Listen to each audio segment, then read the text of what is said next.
설교의 제목이 경계를 살다인데요. 이 경계선이라는 건 선을 기준으로 해서 내 편과 다른 편을 가르는 거잖아요.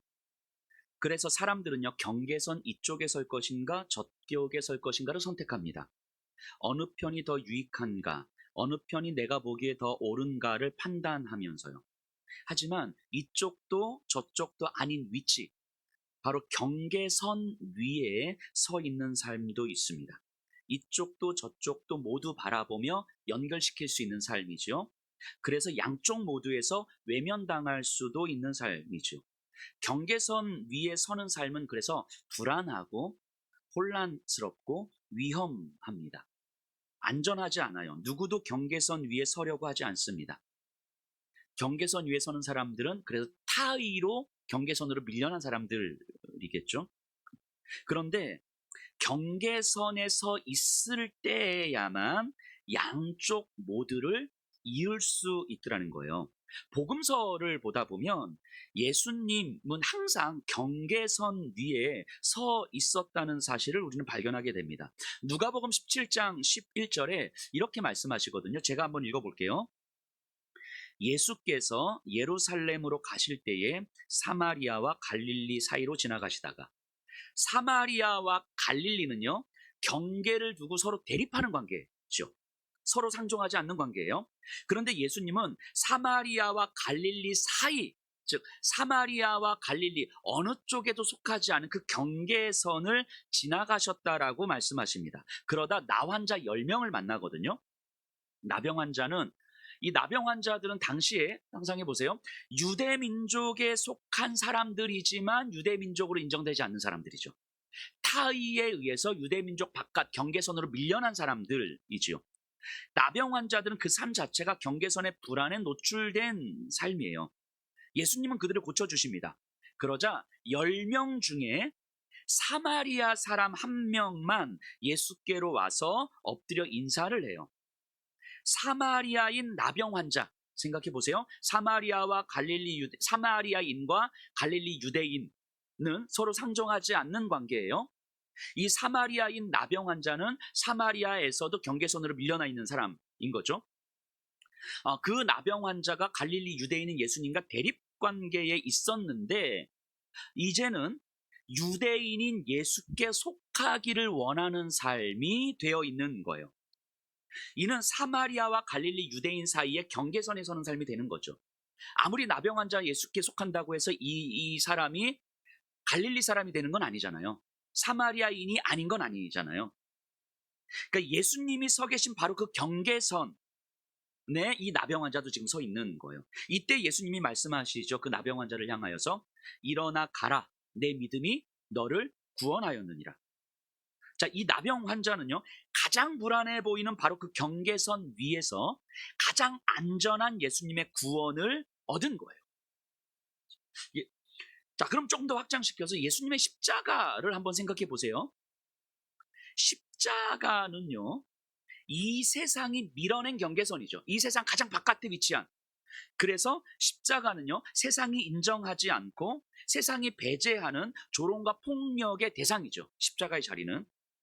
그렇다고 십자가가 하늘에 속한 자리입니까? 그것도 아니잖아요. 십자가는요, 세상이 밀어낸 자리고 하늘의 저주가 임하는 자리죠.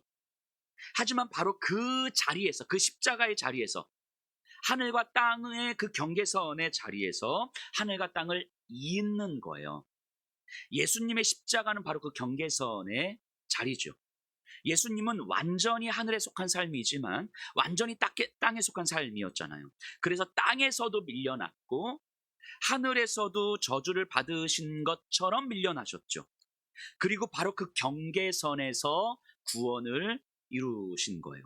그 경계선에서 하늘과 땅을 이은 거죠. 이게 복음이잖아요. 그리고 예수님은 예수님께 속한 자들을, 우리를 이 땅에서 예수님을 닮은 삶으로 부르셨죠.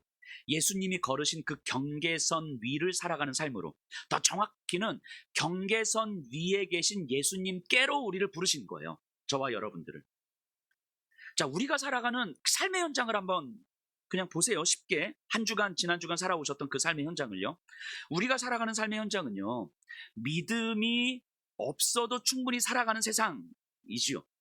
우리가 교회에 모여서 믿음의 이야기를 하고 찬송도 하고 기도도 하고 막 이렇게 설교도 듣고 막 그러지만 우리가 대부분의 시간을 보내는 한 주간의 삶의 현장은 누구도 믿음의 이야기를 하지 않는 곳이고 믿음을 아예 배제시켜 버리는 곳이죠. 하나님이라는 존재가 배제된 삶의 영역이잖아요. 여러분들이 살아가는 그 삶의 현장은 믿음이 없는 세상에서 믿음이 없는 사람들과 믿음이 배제된 삶을 살아갈 수밖에 없는 우리예요. 여러분들이죠. 그런데 우리 안에는 믿음이 있어요. 여기서 그리스도인들은 혼란을 경험하는 거예요. 믿음으로 살고는 싶은데 믿음으로 살 수 없는 세상이니까. 우리는 믿음으로 정말 하루하루를 살아가고 싶지만 사실은 그게 쉽지 않은 거예요. 우리가 믿음이 없어서가 아니라 우리가 살아가는 삶의 현장이 그런 거예요. 우리를 그렇게 만든다고요. 그러다 어느 순간 자신을 보면 이런 모습을 보게 될 때가 있죠. 내가 세상에 속한 사람은 아닌데 세상에 속한 사람 같고, 분명 하늘에 속한 사람인데 하늘의 사람 같지는 않고, 믿음을 버릴 수는 없는데 믿음의 사람 같지 않은 삶을 살고 있는 자신이 보이는 거죠. 이럴 때 우리가 취할 수 있는 방향 크게 세 가지가 있어요. 아마 대부분의 그리스도인들이 이 셋 중에 하나에 속하지 않을까 싶은 생각이 드는데요. 이 혼란스러움 속에서 아예 세상에 집중해서, 이 땅에 집중해서 이 세상에서 잘 먹고 잘 사는 삶에 집중하는 거예요. 그러면서 그것을 믿음이요 하나님의 축복이라고 여기는 삶. 이게 첫 번째의 방향일 거예요. 두 번째는 이와 정반대로 교회에만 집중해서 교회에만 머무르려고 하는 삶이죠.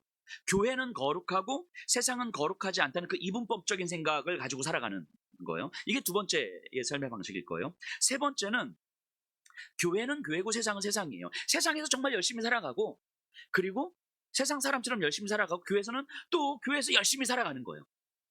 그 교회와 세상에서 그냥 다 열심히 살아가요. 근데 교회와 세상이 연결되지 않아요. 내 안에서. 이게 세 번째 모습인 거죠. 어떤 방향으로든 우리가 선택할 수 있는 확실한 방법들인 거예요. 대부분의 그리스도인들은 아마 요 셋 중에 하나에 속하지 않을까 싶습니다. 그런데 성경은 그리스도인의 삶을 그렇게 말하지 않는다는 거예요. 우리는 이 세상에 발 딛고 살아내야만 하는 사람들이죠.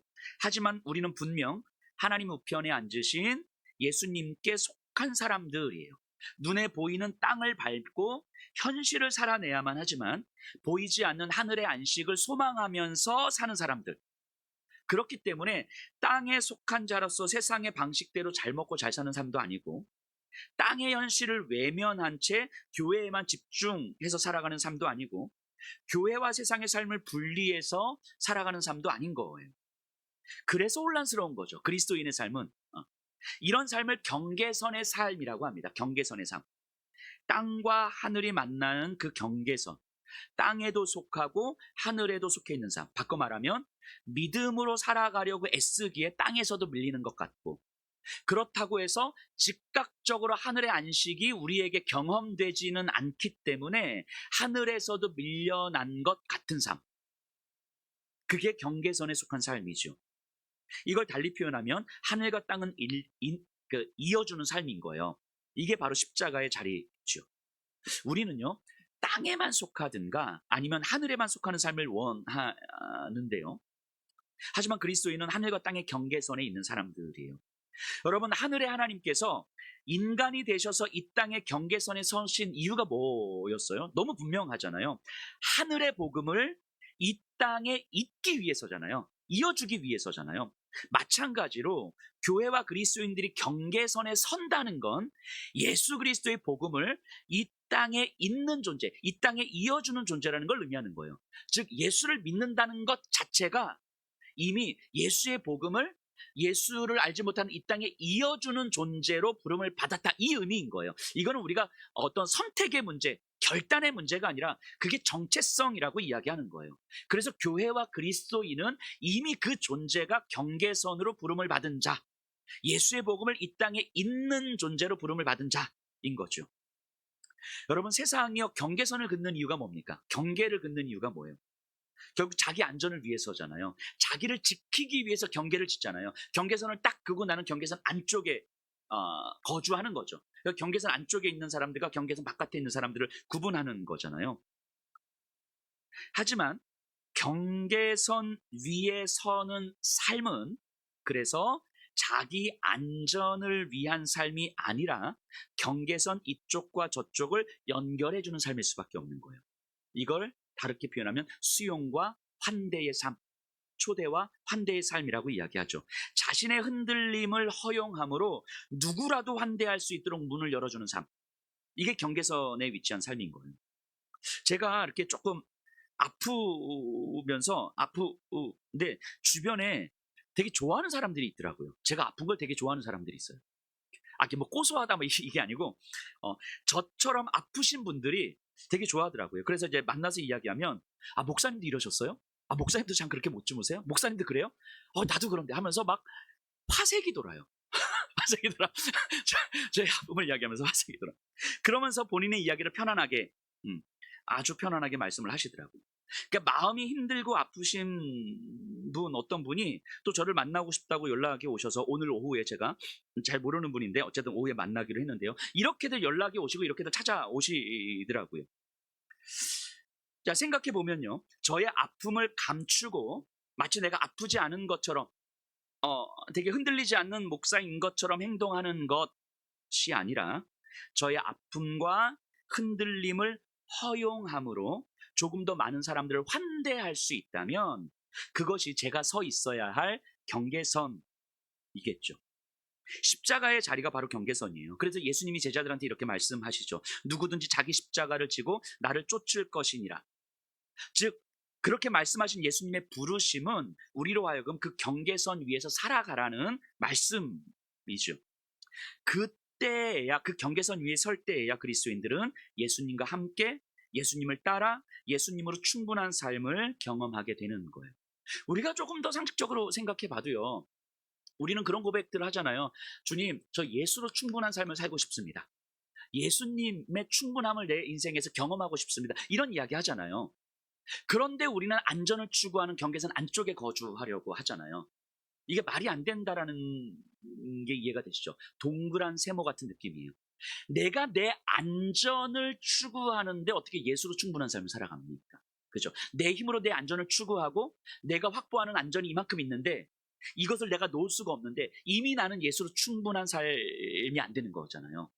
예수로 충분한 삶을 살아간다는 건 내 힘으로 내 인생을 지킬 수 없다는 사실을 자각할 때 가능한 거잖아요. 내 힘으로 내 인생을 지탱할 힘이 없다는 사실이 깨달아질 때 가능한 거잖아요. 근데 그것을 깨닫는 자리가 어디라고요? 경계선이라고요. 경계선. 경계선 안쪽에서 내 안전을 추구하는 삶의 자리에서는 예수로 충분한 삶을 경험하기는 어렵죠. 그렇기 때문에 경계선에 있는 삶은요, 불확실해 보이지만 사실은 가장 확실한 삶인 거예요. 불안전해 보이지만 사실은 가장 안전한 삶인 거죠. 사마리아인 나병 환자처럼 가장 불안하고 가장 불확실하고 가장 위험한 삶인 것 같지만 사실은 가장 안전한 예수 그리스도의 구원을 경험했던 삶. 히브리서가 이야기하는 예수 그리스도의 그 충분성과 탁월성은 바로 이 경계선의 삶에서 경험할 수 있는 영적 풍성함이에요. 자, 그럼 여기까지 이제 이해가 듣고 그렇구나라고 이해가 되시면 우리도 모르게 이런 질문이 떠오른 거죠. 맞는 것 같은데, 그렇구나, 맞는 것 같은데 그러다 문득 그럼 어떻게 살라는 거야? 뭐 이런 질문 확 떠오르시죠. 답답함이 여기까지 막 밀려오시죠. 그래서 뭐 어쩌라는 거지? 뭐 이런 뭔가 답을 찾을 수 없는 그 모호한 답답함이 여기 느껴지시잖아요. 근데 그게 당연한 거예요. 그 답답함, 이 모호함, 그래서 어떻게 하라는 거지? 라는 질문에 답을 찾는 방식이 아니라 그 답답함을 받아들이는 삶인 거예요. 그래서 경계선의 삶이란 우리가 어떠한 답도 내릴 수 없는 존재임을 받아들이는 삶인 거예요. 왜냐하면 우리의 노력에 기대는 삶, 우리의 애씀에 기대는 삶, 내가 내리는 답은 항상 우리를 어디로 이끌어가냐면 경계선 안쪽으로 이끌어가는 거예요. 우리는 본능적으로 우리를 경계선 안쪽으로 끌어가게 돼 있다고요. 그래서 그것을 깨달았기 때문에 내가 답을 내릴 수 없는 인생이라는 걸 아는 것, 그래서 예수님만이 우리의 답이라는 사실을 점점 우리 인생에서 받아들여가는 삶을 살아가는 것. 이게 경계선 위에 있는 삶인 거죠. 그럼 오늘 본문을 좀 살펴보면서 히브리서가 어떻게 성도들에게 경계선의 삶을 촉구하고 있는지를 좀 보려고 하는데요. 우리 오늘 이제 4장 1절부터 볼 텐데 3장에서는 히브리서 저자는요, 출애굽 광야의 이스라엘 백성에 대한 이야기를 했어요. 4장도 그 배경 속에서 읽으셔야 돼요. 광야 이스라엘 백성을 한번 상상해 보세요. 애굽의 노예로 신음하던 백성이었습니다. 갈수록 삶은 고단해지고 견딜 수 없는 지경에 이르렀을 때 하나님은 그들을 출애굽시켜 주십니다. 하나님이 약속하신 가나안 땅에 들여보내려고 광야를 지나게 하시죠. 그러니까 이들이 광야로 나왔다는 얘기는, 애굽에서 나왔다는 이야기는 이미 가나안 땅, 하나님이 약속하신 그 안식에 갈 거라는 믿음이 있는 거잖아요. 애굽에서 나왔다는 의미는, 광야를 지나고 있다는 의미는. 자, 이들은요, 메마른 광야에서 잠을 자야 했고요, 낮의 더위와 밤의 추위와 싸워야 했어요. 때로는 먹을 것과 마실 것이 없는 상황을 견뎌야 했고요, 다른 나라의 공격에 아무런 준비도 못한 채 당해야만 했습니다. 그런 시간을 지나면서 뭔가 생활이 점점 나아져야 될 것 같은데 그것도 아니에요. 여전히 광야였고 여전히 하루하루가 힘에 겨웠습니다. 그럼에도 불구하고 이들은 광야가 전부가 아니라는 걸 알았죠. 왜냐하면 우리에겐 하나님의 약속이 있으니까. 약속을 바라보면서 이 광야를 거쳐가는 삶이라는 걸 알았어요. 그래서 광야를 살아야만 했지만 광야에 머물 수 없는 삶, 하나님의 약속을 소망하며 오늘을 인내하는 삶이 저들의 삶이었어요. 이게 뭐라고요? 경계선이라고요. 경계선의 삶. 히브리서는요, 바로 이 안식의 개념으로 이 경계선의 삶을 설명하는데요. 4장 1절, 2절 한번 읽어볼게요. 히브리서 4장 1절, 2절이에요. 그러므로 우리는 두려워할지니 그의 안식에 들어갈 약속이 남아있을지라도 너희 중에는 혹 이르지 못할 자가 있을까 함이라. 그들과 같이 우리도 복음 전함을 받은 자이나 들은 바 그 말씀이 그들에게 유익하지 못한 것은 듣는 자가 믿음과 결부시키지 아니함이라. 2절에서 말하는 그들이 광야 이스라엘 백성들이에요.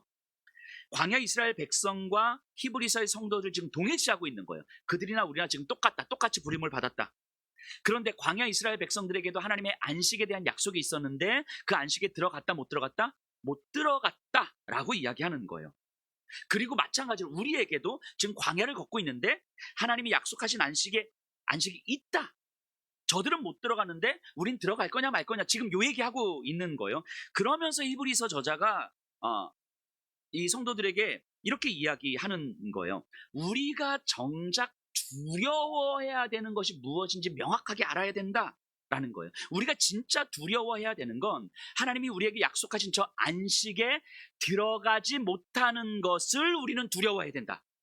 요 얘기를 지금 하고 있는 거예요. 저는요, 그 병원 가는 걸 되게 힘들어해요. 특히 이제 주사 맞는 걸 되게 무서워해요. 이게 싫다기보다 되게 무서워요. 그 주사 맞기 전에 그 느낌 막 땀 삐질삐질 나고. 그래서 저는 혼자서 병원에 못 가요. 그래서 특히 약 타러 갈 때는 혼자 가는데 주사 맞을 일이 있을 때는 꼭 아내와 같이 갑니다. 아내가 옆에 있어야 제가 주사를 맞아요. 제가 종종 아플 때 주사를 맞으면 빨리 나을 텐데 이게 주사 맞는 게 두려워서 안 맞는 경우가 많아요. 제가 차라리 주사를 안 맞고 말지. 그럼 더 오래 가는 거예요. 생각해보면요, 제가 정말 두려워해야 되는 건 오래 아픈 거여야 되는데 지금 주사 맞는 게 두려워서 오래 아픈 걸 선택하는 경우들이 있더라는 거예요. 제가 뭘 두려워해야 되는 두려움의 대상이 잘못된 거잖아요. 뭐 비유를 들면. 근데 이게 잘 안 돼요. 아는데 잘 안 돼요. 그래서 혼자 있을 때 아프면 아내 올 때까지 기다렸다가 가거든요. 제가. 자, 근데 광야 이스라엘 백성들도 그랬어요. 하나님의 안식에 들어가지 못할 것을 가장 두려워해야 되는데 이들은 지금 당장 생존의 위협이 가장 두려웠던 거예요. 광야라는 세상이 그들을 위협할 때 세상의 힘을 두려워함으로 하나님의 약속이 그들 안에서 점점 희미해져 가는 거예요. 그렇게 익숙해져 가는 거죠. 그러니까 무엇을 두려워해야 되는지에 대해서 이들은 이제 분별하지 못했던 거예요. 자, 그러면 이제 이런 생각을 한번 해볼 수 있잖아요. 하나님은 그럼 이스라엘 백성들을 애굽에서 데리고 나오신 다음에 그럼 광야 거치지 않고 이 위험 부담을 감당하지 않게 하시고 가나안 땅으로 바로 데리고 들어가셨으면 괜찮지 않았을까? 그런데 왜 하나님은 굳이 광야를 거치게 하셨을까? 이런 생각 우리 좀 해보지 않습니까? 하나님이 저들에게 안식을 약속하셨을 때 하나님이 주실 그 안식은 이들의 삶이 단지 편안함을 의미하는 건 아니었기 때문이지요.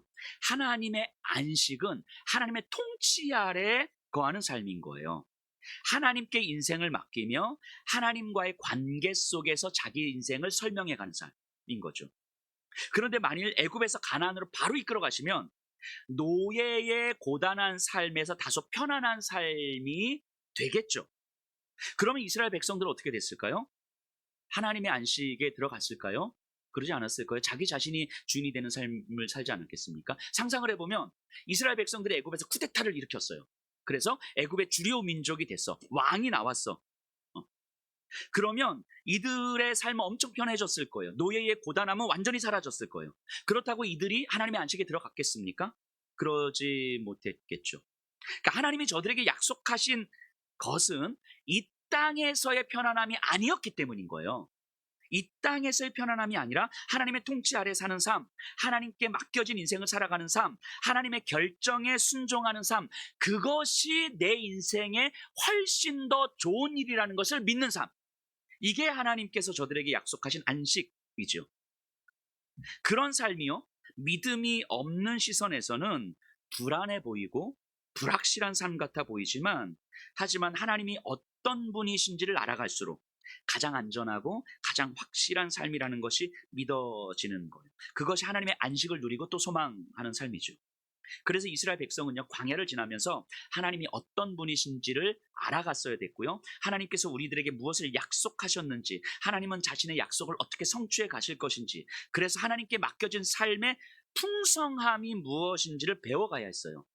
먹을 것이 없었어도 매일 굶주린 적이 없었고, 물이 없었어도 물을 마실 수 있었고, 40년 광야를 지냈어도 신발이 헤어진 적이 없었고, 낮에 더위와 밤에 추위가 있었음에도 불구하고 병 걸리지 않고 그것 때문에 죽지 않았던 그 삶, 하나님께서 맡겨진 인생의 그 풍요로움이 무엇인지를 배워갔어야 했어요.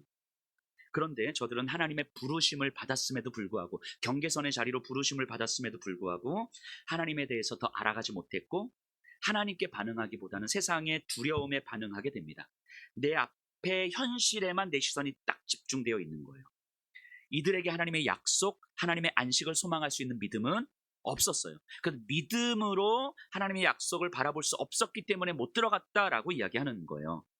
그리고 히브리서 저자는 광야 이들의 이야기를 하면서 우리도 같은 상황으로 부름을 받았다, 우리도 경계선의 삶으로 부름을 받았다라는 거예요. 로마 제국의 서슬퍼런 위협, 시시탐탐 노리고 있는 광야와 같은 세상으로 부름을 받았고, 예수의 복음을 이야기할 수 없는 세상으로 부름을 받았고, 그래서 예수님을 믿기에 세상에서도 밀려난 것 같고 하나님의 즉각적인 위로도 경험되지 않는 것 같은 그 경계선의 삶으로 부름을 받았다는 거예요. 지금 우리가 서 있는 그 자리가 하나님께서 우리를 부르신 경계선의 자리다, 십자가의 자리다라고 말씀하시는 거죠. 그런데 이 상황에서 지금 히브리서 성도들은 고민하는 거잖아요.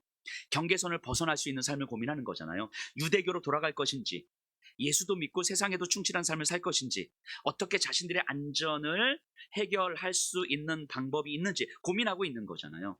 왜 이런 고민하고 있습니까? 자신들의 생존을 위협하는 세상의 힘에 대한 두려움 때문이죠. 그 두려움이 하나님의 안식에 대한 약속을 흐리게 만들고 있는 거잖아요. 그래서 히브리서 저자는 외치고 있는 거예요. 그러므로 우리는 두려워할지니. 당신들이 지금 무엇을 두려워하고 있습니까? 우리가 정작 두려워해야 되는 것은 무엇입니까? 하나님의 안식에 대한 소망이 흐려지는 것, 그것이 우리가 가장 두려워해야 되는 것 아닙니까?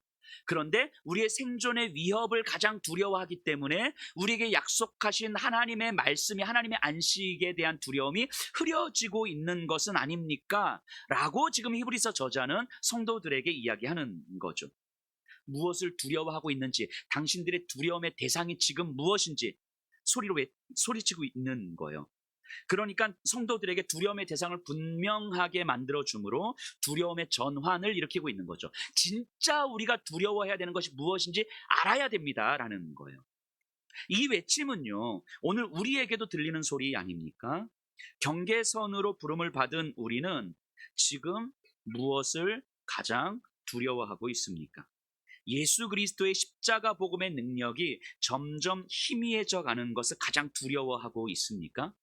예수님의 그 충분성이 우리의 인생에서 경험이 돼서 내 힘으로 내 인생을 책임져 가는 삶이 아니라 오직 예수 그리스도께서 내 인생을 책임지시는 분이라는 사실을 믿는 믿음이 점점 희미해져 가는 것, 이것에 대한 두려움이 있습니까?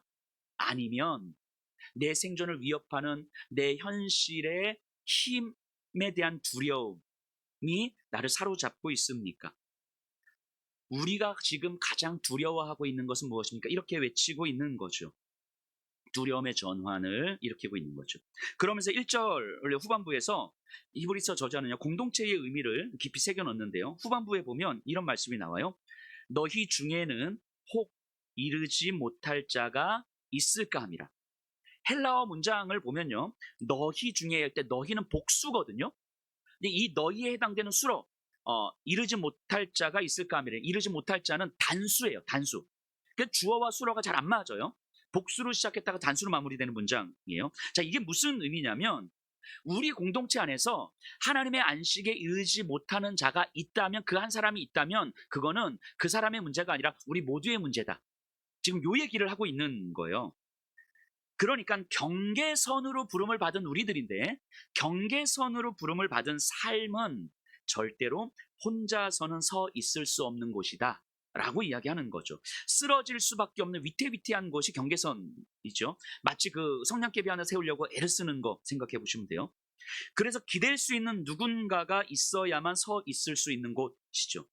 그러니까 경계선 위의 삶은 공동체가 필수라는 거예요. 나 혼자 살겠다고 다른 이가 나에게 기댈 때 그것을 허락하지 않으면, 또는 나 혼자 서려고 누군가에게도 기대지 않으면서 혼자 서려고 애쓰면 모두가 쓰러질 수밖에 없다는 거죠. 여기서 교회의 가장 기본적인 원리가 나오죠. 히브리서 저자가 기대하는 교회의 모습이 나와요. 낙심한 사람이 누군가의 격려에 힘입어 일어서서 한 걸음 내딛는 교회. 연약한 사람이 다른 사람의 돌봄을 통해서 힘을 얻는 교회.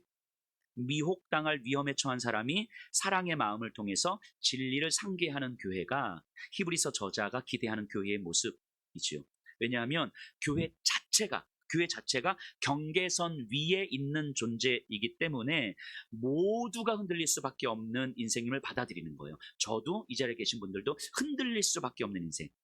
그래서 흔들리는 인생에 다른 이들의 흔들림을 받아들이면서 서로가 기대어 함께 서 있을 수 있는 곳, 그게 교회다라고 이야기하는 거예요. 그래서 교회가 어떤 흔들림도 인정하려고 하지 않으면 흔들리지 않기 위해서 온 힘을 다할 거고요.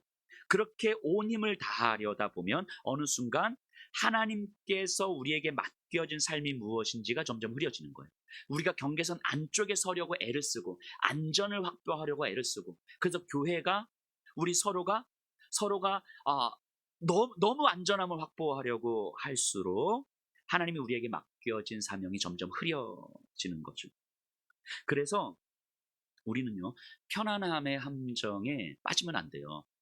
최근에 나온 책 중에 편안함의 습격이라는 책이 있어요. 뭐 종교서적은 아닌데 한번 읽어보세요. 되게 편안하게 읽어보세요. 편안하게 읽으시고 불편한 마음을 갖게 될 거예요. 여러분, 편안함의 함정이란 경계선 안쪽, 더 유리한 쪽에 서 있으려고 하는 거잖아요. 내가 경계선 안쪽, 그러니까 더 유리한 쪽과 덜 유리한 쪽을 구분하는 삶, 나를 지키기 위한 삶을 살아가는 거예요. 여러분, 그런 삶을 살면요, 내 의도와 상관없이 어쩔 수 없이 경계선 바깥에 있는 누군가를 배제할 수밖에 없어요. 내 의도가 아니더라도. 경계선 안쪽에 거하려는 삶은 경계선 바깥에 누군가를 배제할 수밖에 없어요. 여러분, 누군가를 배제하는 삶은요, 너무 분명하죠. 십자가를 외면하는 삶이죠. 누군가를 배제한다는 건 십자가를 외면하는 거예요. 십자가는요, 그 누구도 배제하지 않습니다. 그 누구도 외면하지 않습니다. 그렇기 때문에 우리가 십자가 예수님을 믿게 되는 것 아닙니까? 예수님은요, 우리 중에 그 누구도 외면하지 않으시고요, 누구도 배제하지 않으시고요, 하늘과 땅의 경계선에 서서 이 땅에 있는 모든 이들을 향해서 수용과 환대를 열어놓으신 거죠. 그러니까요, 편안함의 함정, 경계선 안쪽에 서는 삶은 십자가를 외면하는 삶일 수밖에 없어요. 그리고 히브리서는요, 이 광야 이스라엘 백성들의 이야기를 이어가다가 예수님의 복음으로 이제 연결을 시키는데요. 10절, 11절이에요. 이미 그의 안식에 들어간 자는 하나님이 자기의 일을 쉬심과 같이 그도 자기의 일을 쉬느니라. 그러므로 우리가 저 안식에 들어가기를 힘쓸지니 이는 누구든지 저 순종하지 아니하는 본에 빠지지 않게 하리 함이라. 요 본문이 10절, 11절이 조금 어려운데요. 이미 그의 안식에 들어간 자는 예수를 구주로 고백한 후 하나님의 통치 아래 들어가게 된 자를 의미합니다. 즉 성도들, 저와 여러분들 같은 성도를 얘기하는 거예요. 이미 그의 안식에 들어간 자. 이제 그 이미 안식에 들어간 자는 그도 자기의 일을 쉰다라고 이야기해요. 여기서 말하는 쉼은 게으름이나 무력함, 아무것도 하지 않는 삶을 말하는 게 아니에요. 어떤 걸 의미하냐면 자기 자신을 구원하기 위한 일을 멈추는 것, 자기 힘으로 자기 인생을 완성해 보려는 수고를 멈추는 것, 자기의 의로 자신을 증명해 보이려는 몸부림을 멈추는 것, 자기 손으로 안전을 확보하려는 끝없는 애씀을 멈추는 것을 의미하는 거예요.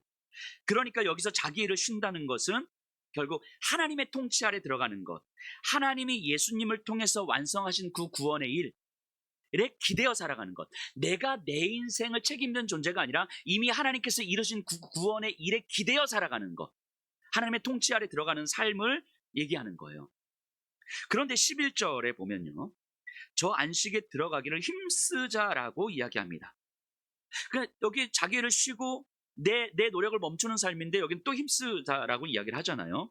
여기서 힘쓰다는 의미는 뭐 노력하자, 열심히 하자, 힘내라 이런 얘기가 아니라 이스라엘 백성들이 광야에서 보여준 불순종의 본을 따르지 않기 위한 믿음의 태도를 얘기하는 거예요. 그 믿음을 견지하는 믿음의 씨름을 얘기하는 거예요. 여기 힘쓰다라고 하는 것. 다시 말해서 그리스도의 힘씀이라고 하는 건 내가 해내겠습니다 라는 게 아니라 나는 주님 없으면 안 됩니다 라고 매달리는 힘을 얘기하는 거예요. 내 흔들림 속에서도 나를 붙드시는 예수님을 놓지 않으려는 영적 갈망인 거죠. 그러니까 하나님의 안식은 하나님이 이루신 일 안으로 들어가는 거예요. 내 인생을 내가 붙들고 있다는 착각에서 내려와서 하나님이 붙드시는 인생으로 사는 거예요. 그래서 안식은 내가 이제 괜찮아, 나 예수님 믿으면서 내 마음 평안해 라고 하는 자기 확신이 아니라 하나님이 나를 붙들고 있다는 믿음인 거예요.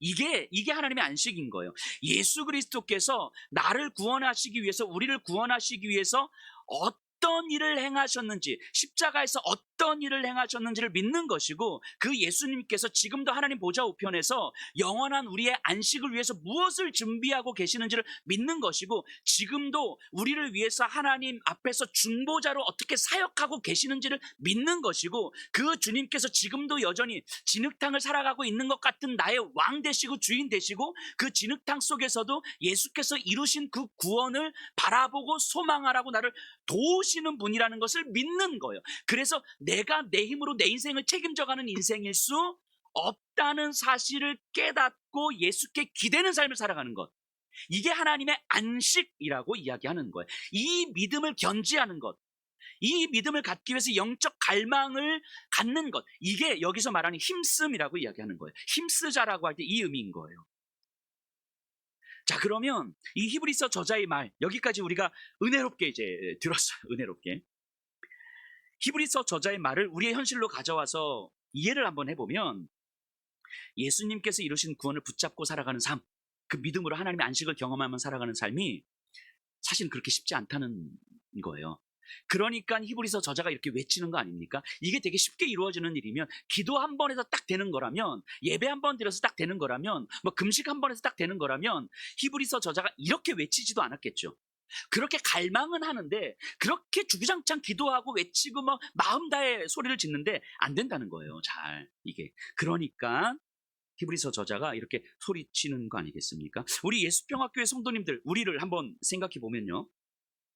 이 자리에 계신 분들은 예수님을 믿고 예배를 열심히 드리고 뭐 헌금도 봉사도 열심히 하면 이 땅에서 잘 먹고 잘 살 수 있습니다 라는 믿음을 갖진 않으시잖아요. 적어도 그 정도 수준은 넘어서셨죠. 끄덕을 안 하시는데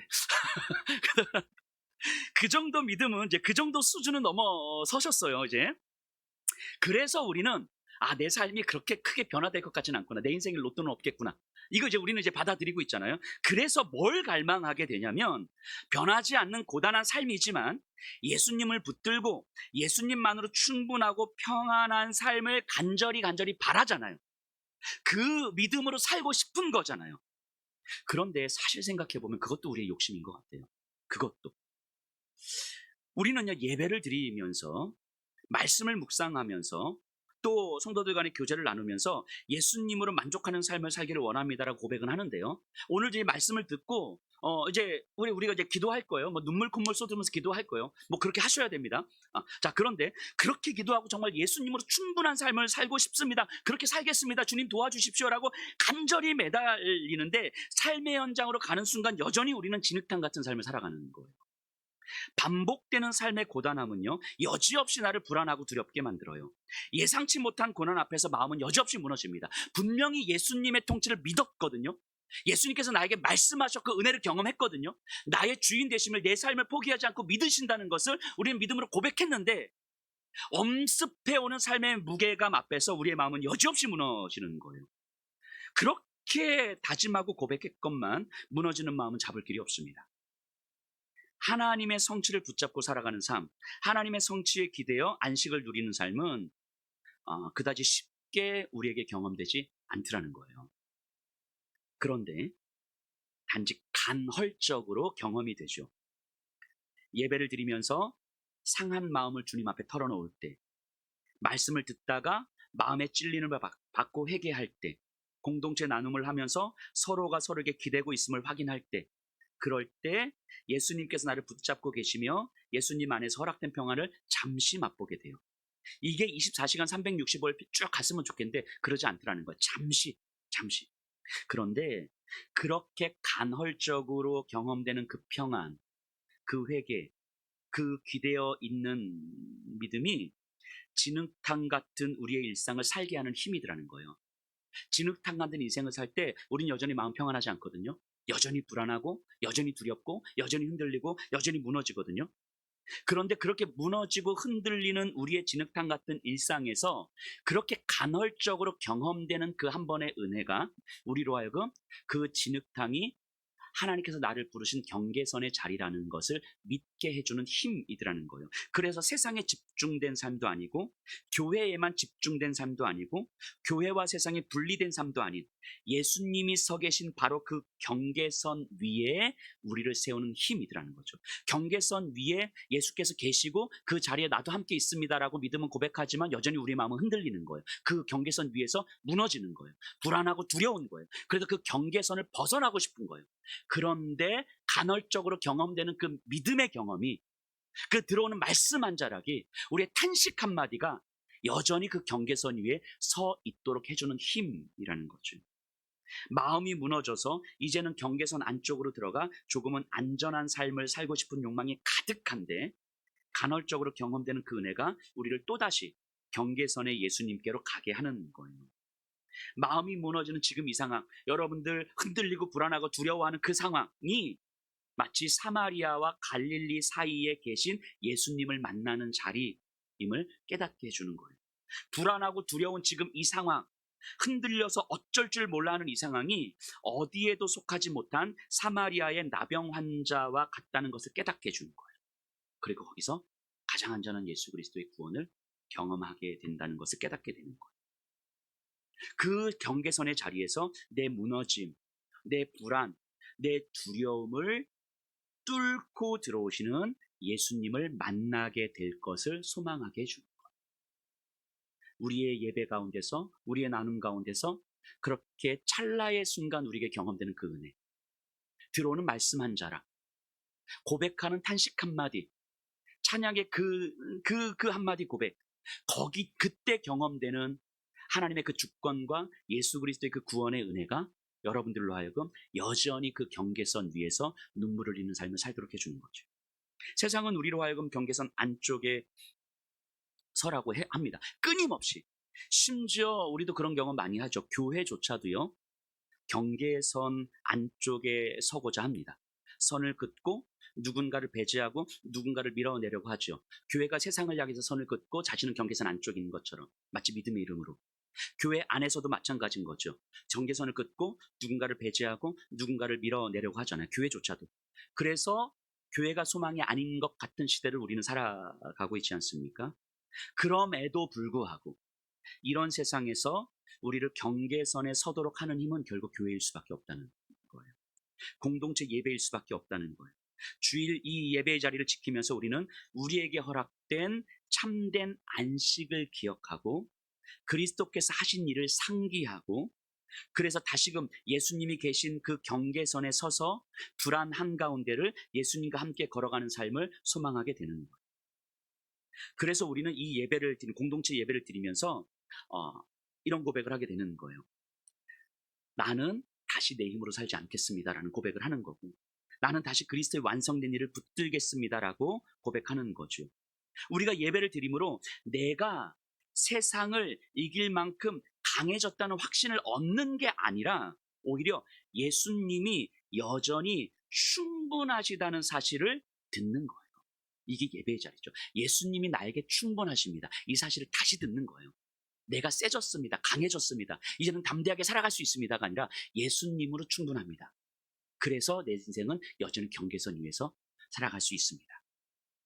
그래서 우리가 드리는 이 주일 예배, 공동체 나눔, 이 교회는요, 경계선 안쪽에 서라는 세상의 유혹에 대한 가장 적극적 저항인 거죠. 그래서 주의를 지키는 건 매주 반복되는 하나의 시간이 아니라 세상의 미혹과 세상의 힘 앞에서 우리가 가장 적극적으로 저항할 수 있는 힘인 거예요. 이 주일 예배는요, 교회 공동체는요, 여전히 불안하고 마음이 무너지는 그 자리에 여러분들로 하여금 서 있게 할 거예요. 거기서 마음이 무너지는 세상의 사람들과 예수님의 복음을 이어주는 존재로 여러분들을 서게 할 것입니다. 불안과 두려움에 휩싸인 세상의 사람들과 예수님의 참된 안식을 이어주는 존재로 여러분들을 서게 할 거예요. 그 경계선의 자리에서, 그 십자가의 자리에서. 그렇게 그 경계선의 자리에서 여러분들은 하나님을 경험하는 삶을 살아가게 될 것입니다. 장차 올 참된 안식에 대한 소망이 점점 커져가는 인생을 살게 될 거예요. 광야와 같은 이 땅에서 살아가야만 하지만 여전히 경계선 위에서 소망으로 살아가는 그리스도인의 삶, 그게 복음의 능력이고 그게 은혜죠. 예수님이 서 계신 자리, 경계선의 자리로 부름을 받은 자로서 또 우리의 한 주간을 살아가시기를 간절히 소망합니다. 우리 다 같이 일어나셔서 찬송하겠습니다.